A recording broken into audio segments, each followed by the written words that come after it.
Hello everybody, welcome back to Creating Hanley. I'm Kimberly, your host at Creating Hanley, and in this video I am making this.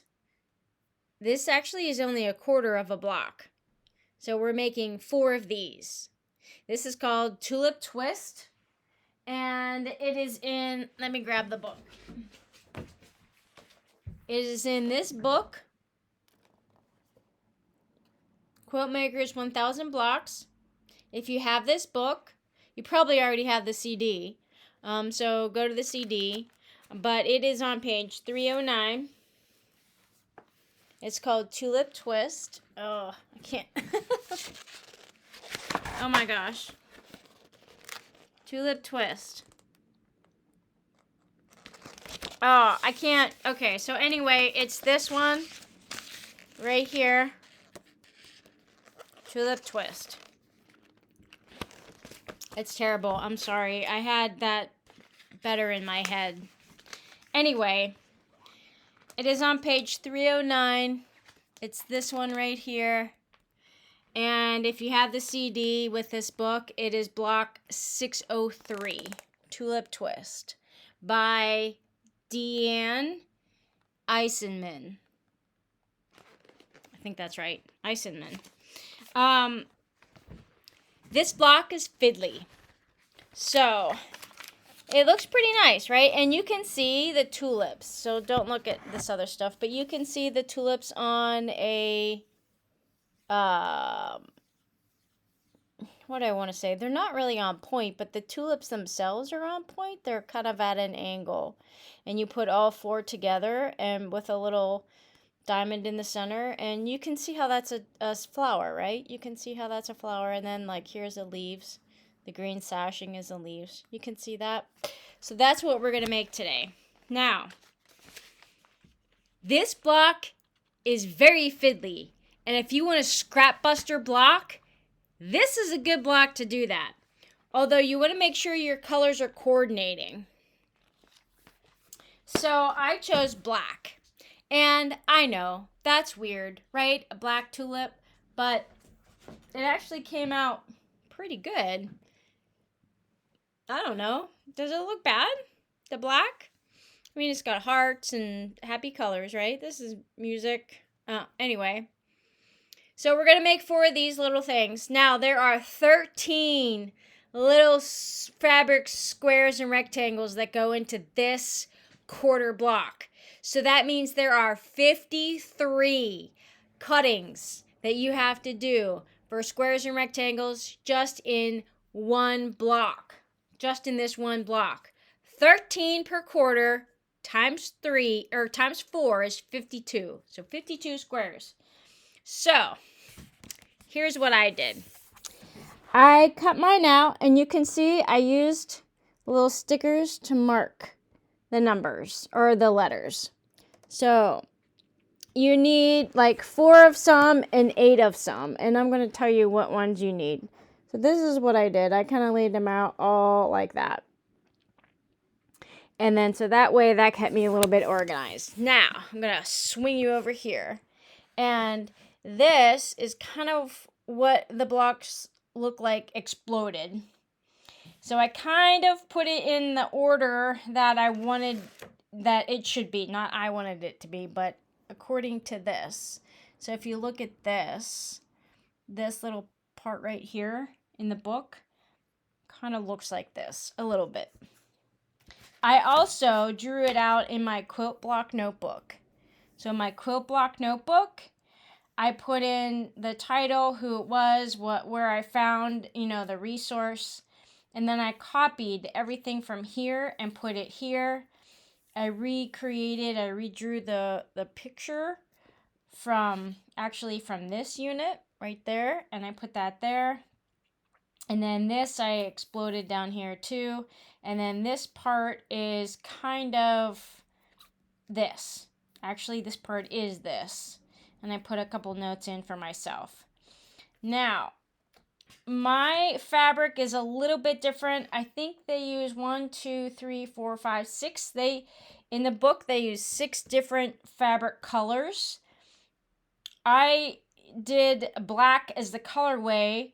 This yellowish creamy for the background, and then the green, of course, for the leaves. And then what I did separate was I put these little bees. So I had this little, actually this fabric in my scrap. I only have like just a little bit of this left, but it was enough to make 4 of these little 1.5-inch squares. So that's going to be in the center, and you can see that right here. It's going to be in the center. So it's going to be this part. Okay. So this is very fiddly. There's a lot of little pieces. You need to keep it organized. And if you have this book, I recommend really reading that. And I did not use the CD. The CD is still here in the back. I did not use the CD. I do have a CD player in my other computer that I can use, but I just figured this wasn't going to be super difficult, although a little bit of extra instruction would have helped, but I figured it out. So you can see this block right here is a little wonky. Like, I may have cut some things a little bit off. And so you have to make sure, because there are so many little pieces to this, you have to make sure that all your pieces are exactly as they say in the book. So I'm going to read this to you, and this is going to be a little bit lengthy, but I just want you to know what is going on in this block. So you don't have to use these colors, but I'm going to say exactly what's here so that you understand when you look at the book or at this video. Okay, so just ignore this stuff. In fact, I should probably just delete that out. And where is my other okay, I guess it fell to the floor. I had something covering this anyway. Okay, so Tulip Twist by Deanne Eisenman. Light blue tone on tone, 4 squares. She names this A at 2 3/8 by 2 3/8. 8 squares. She names this C, 1.5 by 1.5 inches. These are all in inches. Still, the light blue tone on tone, that is her background color. So this is a background. 4 rectangles. She names this F, 2 inches by 2.5 inches. Still in the light blue tone on tone background. 4 rectangles at, she named G, 2 inches by 4 inches. Okay, so write all this stuff down. She used a purple multi-print, 4 squares. She names A, 2 3/8 by 2 3/8. So these are going to form half square triangles right here, okay? 4 rectangles. She names F, 2 inches by 2.5. Now we're going into the green. 4 rectangles. She names B at 1.5 by 6.5 inches.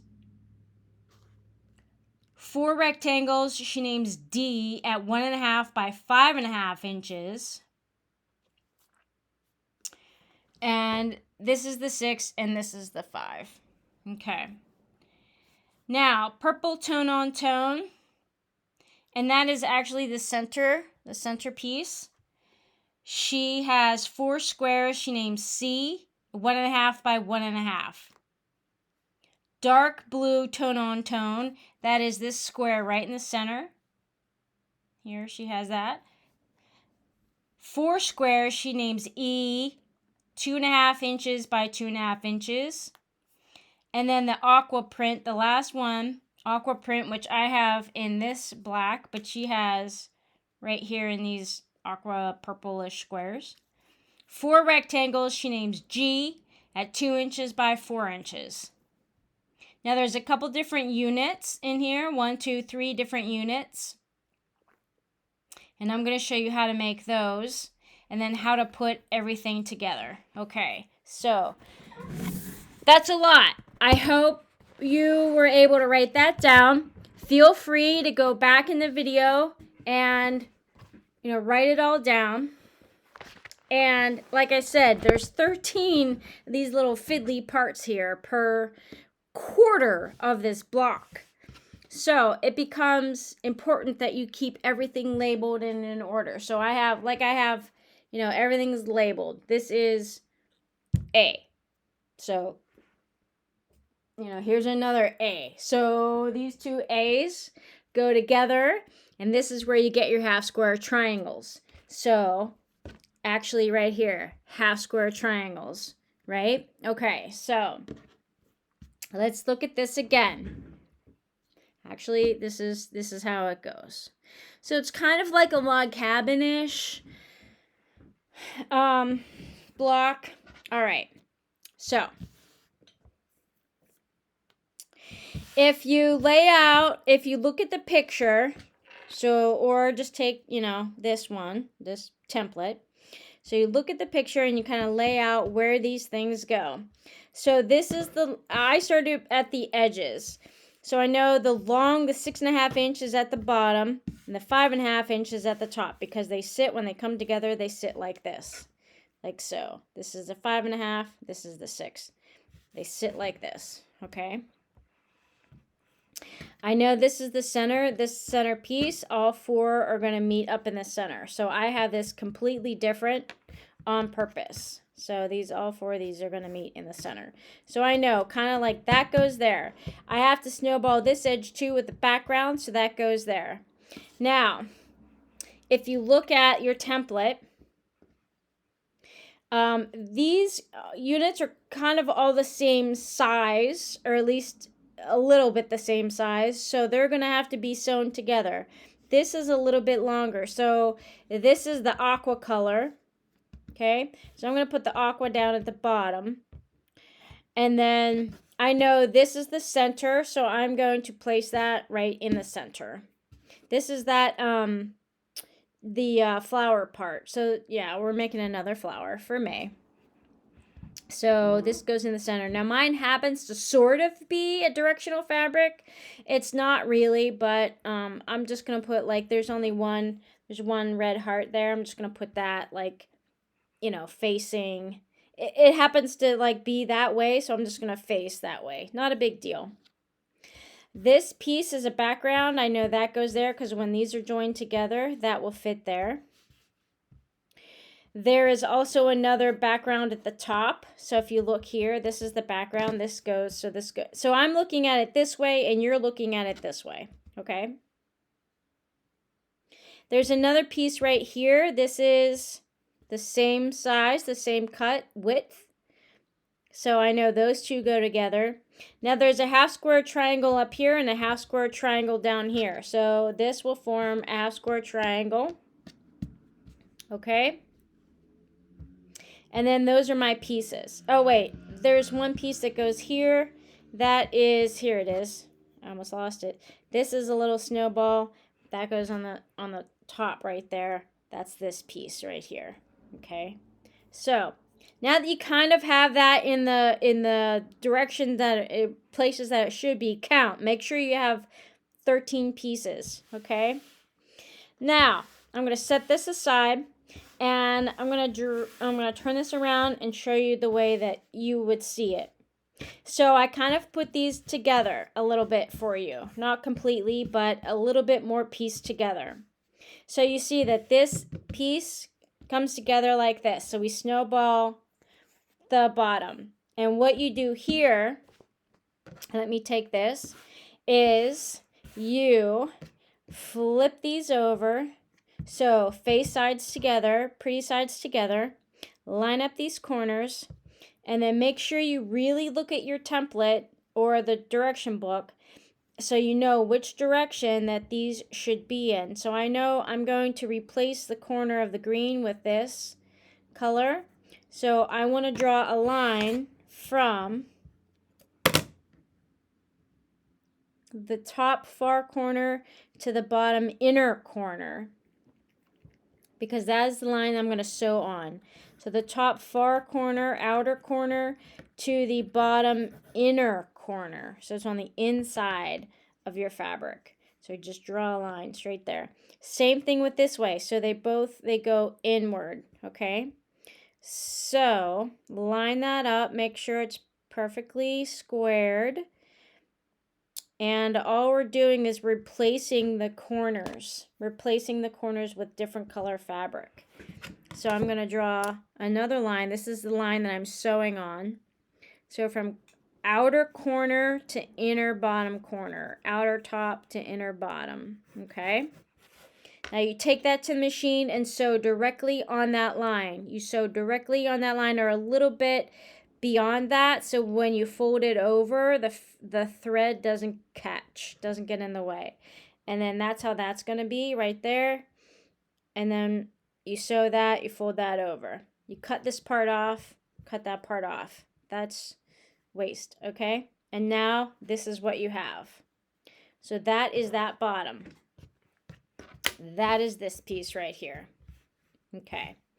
Now you could do the same thing with this one while you're snowballing all the corners. So you just take this one, and we're going to go the opposite way this time. So whereas the corners went down like this, we're going to go the opposite way. We're going to go up. So it's easier if you look at it and face down, just like the book says, or you can look at this one. So it's going to be the opposite direction. Although it looks like it's the same, it's not. So let me show you on the book. It's going to be this part right here. Do you see how this one goes down and this one goes up? This one goes down right here. And this one goes up. Make sure you sew those correctly. You'll know if you start sewing this unit together like this and something doesn't look right, you know you're going to have to go back and seam rip all that stuff out and then do it this way. Do it a better way, okay? Not this one. Okay? I had to do that, I think, twice maybe. All right. And so that's what you do there. You draw a line from corner to corner. Okay? You got that. All right. Now, so that's what this looks like. Okay? So just like that. Now these become a little bit more, not more fiddly, but you are going to create 2 half square triangles right here. Half square triangles. Okay? So you take your background fabric and you place it on, I forget what letter that is. What is that? C's? I think they're C's. Or maybe A's. I think they're A's. They're A's.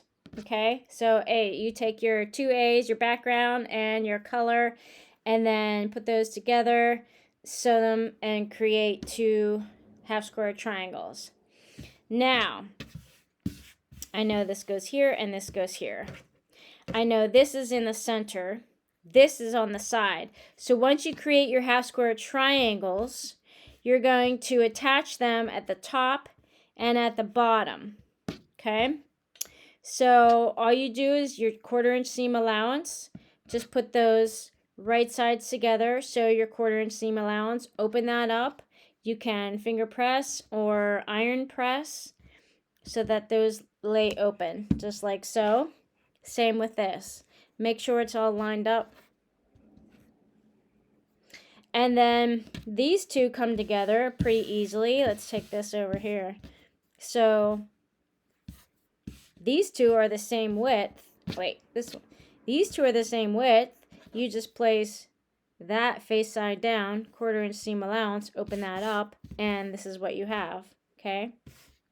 So now you have these 3 units. These 3 units and these 2 grass or leaf units, right? So now we're getting a little bit closer to being finished with this 1/4. So you place these 2 together and then you sew a 1/4 inch seam allowance, open that up, take this one, these are the same height, face sides together, 1/4 inch seam allowance, open that up. Now these are 1 unit, okay? 1 unit. Now you could place this on here because it's the same width. Again, face sides together, so your 1/4 inch seam allowance, open that up. Now this is sewn together in a unit. That's the inner part here. And then this is the right height for this piece. Okay, so these two half square triangle kind of looking pointy things are in the same direction. Just watch your template, okay? And then those come together, and that's a unit, and then you have your final piece. Put everything together right here. Sew a 1/4 inch seam allowance, open that up, and you have this. This is your unit. This is 1/4. Now you have to do that 4 times. And then once you have that done, now you have, say like this is a unit, and then you just apply them like we did for the bear paw. Remember we did the bear paw back in March or April, right? So it's going to be the same kind of fingers out and in the same pattern. So where's my bear paw? Right here. It's going to be the same way. So look at this and then check this out. This is going to be very similar. In fact, I used the same green. I did use the same green. So very similar pattern. Okay. So we just put these together and then we put the other two out. So our middle squares form a diamond, and mine are going to be little bees, but you can do whatever you want. And so you can see how this black actually pops, and it doesn't look, I don't think it looks super horrible as a black flower. I think it looks all right because there's so much color there, and we have the hearts. You know, I think it really does add something to it. So it's a little bit different, at least. It's not, you know, your typical pink and red. So like we did for the tulips, and we already did a tulip. I just had them front and center. Here we go. Remember these? We made these just a little bit ago. These are the double tulips or the duo tulips. I think I'd said duo tulips. So, right? This is different. This tulip. So yeah, typical pink and red, right? Now we have black. I don't think it looks all that bad. I think it's going to work out just fine. So have fun with that. If you have any questions, it's really fiddly. And like I said, there are 52 little cuts that you have to make for this one block. So if you're doing a whole quilt with this, this is going to take you forever. But it is a great scrap buster. So if you have a lot of fabric that kind of like looks like it should work together, like these are all blacks, they're not in the same family, but they're kind of still the bright and they're not dull black, so they work. I think it works. So you know, there's that. If you have colors that aren't even in the same family, or you know, even in the same shade, kind of, you know, one's like maybe a muted and the other one's bright, maybe that'll work. I don't know. Try it. So maybe a muted could go in the middle and then the bright could go on the outside. Just play with it, right? So it's a great scrap buster because these pieces are small. You know, they're small. So you don't need yardage or fabric unless you're making a whole quilt. If you're just making one block, just use your scraps. Or if you have like a set or something, maybe you have I was going to say charm packs, but there's one that's 6.5 inches. So if you have like a leftover layer cake or something, you know, use some of those, and they're usually color coordinated, so that they should work. All right. Have fun with this. I'll see you on the next episode. And I don't have it all done. I only did 1/4 of it, so I don't have the whole thing put together, but you saw it in the book, and you kind of know how this works. I showed you the bear paw. So, you know, it's in the same vein. So it's going to be the points on the out. All the points are going to the outside. Okay? And then I have the little bees. The little bees go in the center, just like the bear here. Okay, so, oh wait, this would go on this side. Yeah, just like that. So it's going to be very similar. Have fun making this, folks. I'll see you on the next episode. Bye for now.